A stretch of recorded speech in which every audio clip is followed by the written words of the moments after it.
પાટણના Harij APMC vice ચેરમેનની ચૂંટણીમાં કરાઈ બિનહરીફ વરણી.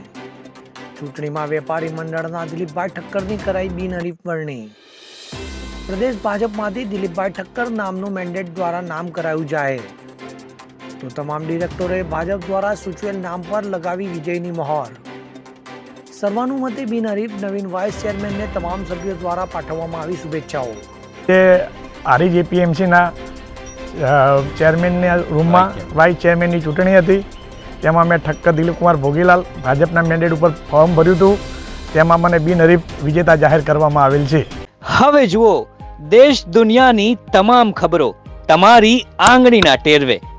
ઉઠાવો મોબાઈલ અને ગૂગલ પ્લે સ્ટોર પરથી ડાઉનલોડ કરો અમારી CN24 ન્યૂઝ મોબાઈલ એપ.